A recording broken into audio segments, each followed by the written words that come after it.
ہمارے کام سے لفظ امیر کو ہٹا دیا جائے گا۔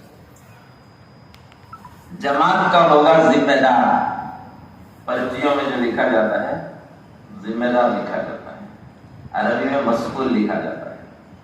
اور مشورے کا ہوگا فیصل، مشورے کا امیر نہیں ہوتا بلکہ مشورے کا فیصل ہوتا ہے۔ تو مل جل کر کے کام کرنا، اجتماعیت باقی رہے گی مشورے سے چلنے سے۔ دوسری، فضائل اعمال کی تعلیم کو کھول کر بیان کرتے تھے کہ اس سے کتنا نفع ہے۔ لاکھوں لوگوں کی، انسانوں کی لاکھوں لوگوں کی زندگیاں بدلی، اور یہ جامع کتاب، اس میں صرف 6 صفات کی احادیث نہیں ہے بلکہ یہ جامع کتاب ہے جس میں فضائل حج بھی ہے، فضائل رمضان بھی ہے، فضائل زکوٰۃ بھی ہے، غریبوں کا دین بھی ہے، مالداروں کا دین بھی ہے، اور قطع رحمی، صلہ رحمی کا باب بھی ہے۔ ساری چیزیں، اور صحابہ کی زندگیاں ہیں، یہ ساری چیزیں۔ لیکن جب کام صحیح نہج سے ہٹا تو ان ملکوں کے اکثر علاقوں میں فضائل اعمال کی تعلیم بند ہو گئی، اور آدھا گھنٹہ کو تعلیم کرنا شروع کر دیا۔ ہم یہ کہتے ہیں کہ حضرت جی نام علیہ صاحب رحمۃ اللہ علیہ سے یہ پوچھا گیا کہ حضرت تعلیم کتنی دیر کرنا چاہیے، تو حضرت جی نے فرمایا کہ اتنی دیر کرو جتنی دیر کرنے سے سننے والے کے دل میں یہ بات پیدا ہو کہ اور تھوڑی دیر کرتے تو اچھا تھا، اس وقت بند کر دو تو آئندہ اور طلب سے آئے گا، طلب پر ہدایت ملے گی۔ تو اس طرح تعلیم، فضائل اعمال کی تعلیم کی اہمیت کو سمجھا۔ ان ملکوں میں اکثر جگہ گھر گھر کی ملاقاتیں ختم ہو گئی، اس لیے کہ یہ سمجھا دیا گیا تھا کہ بازار میں جا کر دعوت دینا سنت کے خلاف ہے، تو گھر گھر کی محنتیں ختم ہو گئی۔ حالانکہ گھر گھر کی محنتوں سے بڑا خیر وجود میں آتا تھا۔ پہاڑوں پر، علاقوں میں، بازاروں میں، ایسی جگہ جو مسجدوں کو لوگ نہیں آتے تھے، جا کر کے وہاں بات کرتے تھے، تو وہ سمجھاتے تھے۔ اور ایک صلاحیت والا طبقہ واری کام کی برکت سے کام میں آتا تھا، لیکن جب طبقہ واری کام بند ہوا، طلبہ کا کام بند ہوا، تو ایک صلاحیت والا طبقہ کام میں آنا بند ہو گیا۔ کینیا میں بڑی بڑی یونیورسٹیاں ہیں، فجر کی نماز پڑھنے کو باہر نکلے تو نیروبی شہر میں ہزاروں کی تعداد میں چھوٹے بچے، فرسٹ اسٹینڈرڈ سے لے تو ڈگریاں پڑھنے تک بچے چل کر ہزاروں کی تعداد میں جاتے ہیں۔ چلنے کا بہت رواج ہے ان کے اندر۔ سیکنڈ اسٹینڈرڈ کے بچے 3 کلومیٹر چل کر جاتے ہیں اسکول۔ خوب یونیورسٹیاں ہیں لیکن طلبہ میں کوئی کام نہیں ہے، اس لیے کہ طبقے کے کام کو بند کر دیا گیا، اور اس کے بعد ان طبقوں کا کام میں لگنا بند ہو گیا۔ تو اس کی اہمیت کو سمجھاتے تھے۔ اس طرح ملک کے مختلف علاقوں میں، اور شہر نیروبی میں بھی بڑا شہر ہے، سافٹ ویئر کی کمپنیاں ہیں، اور بڑی بڑی یونیورسٹیاں ہیں، اور تقریباً 20% کی آبادی ہے مسلمانوں کی، لیکن کام ویسا نہیں ہے جیسا ہونا چاہیے۔ تو لوگوں کو کام پر اور کام کے صحیح نہج پر الحمدللہ اٹھایا گیا، سمجھایا گیا۔ پھر اس کے بعد ہمارا سفر، روانڈا ایک ملک ہے، کینیا کے بعد روانڈا گئے، چھوٹا سا ملک لیکن بہت خوبصورت ملک، لکھا ہوا ہے دی کنٹری آف 1000 ہلز، پہاڑ ہی پہاڑ، خوبصورت اور ایک دم پاک صاف، ایک کاغذ کا کپڑا روڈ پہ نہیں ملتا۔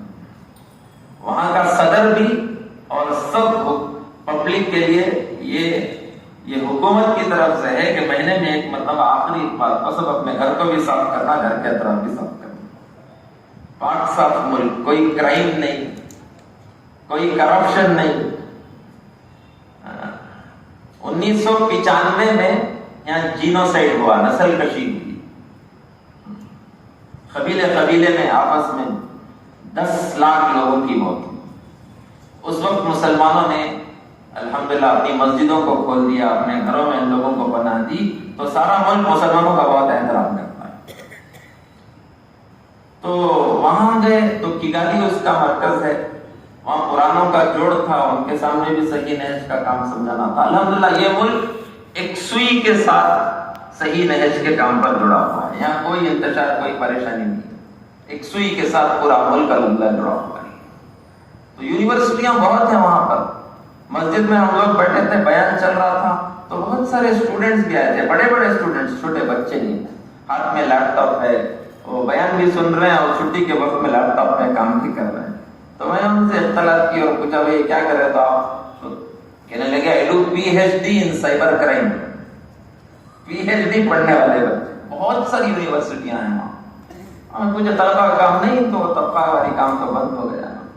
تو اللہ کا فضل, ہمارا ذرا لمبا وقت ہی تھا جوڑ کے بعد بھی, تو انہیں بچوں کے ذریعے سے یونیورسٹی کے لڑکوں کو بلایا گیا. تو ان میں بات ہوئی تو انہوں نے کہا ہم طلبہ کے لیے کچھ کام دیجیے. تو ہم نے وہاں انعام الحسن صاحب رحمۃ اللہ کے زمانے میں جو طلبہ کا کام ہوتا تھا کہ اتوار کے دن 10 بجے جمع ہو جاتے تھے, طلبہ ذرا گشت کر کے ظہر سے پہلے جمع کر لیتے تھے اور پھر طلبہ میں ان کی تشکیل ہوتی تھی. ہم نے وہاں کے بڑوں کو یہ نہج سنایا تو کہا یہ پہلا پرانا نہج ہے, تو ہم نے کہا اس کو شروع کرو. تو الحمدللہ طلبہ کا کام بھی اس ملک میں شروع ہو گیا. اور لیکن کام بہت کمزور ہے. تقریباً 590 مساجد ہیں پورے ملک کے اندر, ایک 200 ساتھی 4 مہینے لگائے ہوئے ہیں. مجمع تقریباً 250 کا پرانوں کا جمع ہوا تھا. ان کے سامنے 2 دن بات ہوئی. ابھی بھی کارگزاری میں یہ بات آئی کہ 25 مسجدیں کووڈ کے بعد ابھی کھلی نہیں ہیں. حکومت کی طرف سے اتنے سخت شرائط ہیں مسجدوں کو پھر سے کھولنے کے لیے کہ تم یہ شرائط کو پورا کرو پھر اپنی مسجد کھول دو. اور اس مسجد کے اطراف رہنے والی آبادی کے اندر ان شرائط کو پورا کرنے کی استطاعت نہیں ہے تو مسجد بند پڑی ہے. تو ہم لوگوں نے دوسری مسجد کے لوگوں کو ذمہ داری دی بھی کسی بھی طرح ان شرائط کو پورا کرو, مسجد بند رہنا مناسب نہیں ہے. تو الحمدللہ عزائم کر کے گئے اور کام کے صحیح نہج پر جڑے ہوئے تھے. ہم لوگوں نے ان سے کہا عقیدت سے مت جڑو, بصیرت سے جڑو کہ کام کے صحیح نہج پر ہم کو کیوں جڑنا ہے. عقیدت میں اندھے نہیں ہو جانا, سمجھ کر.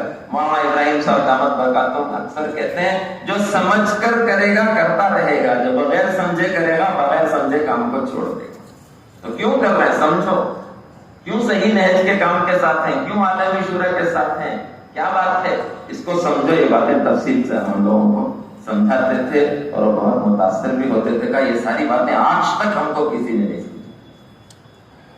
ہمارے کچھ بڑے ناراض ہو کر نظام الدین چھوڑ کر چلے گئے, ایسی بات ہم کو سمجھائی گئی تھی. لیکن یہ سارا نہج ہی بدل گیا ہے جس سے کام کا اتنا نقصان ہے, یہ بات ہمیں سمجھائی نہیں گئی. تو الحمدللہ وہ پوری بات سمجھائی گئی اور متوجہ بھی ہوئے اور آگے کا کام کرنے کا ارادہ کیا.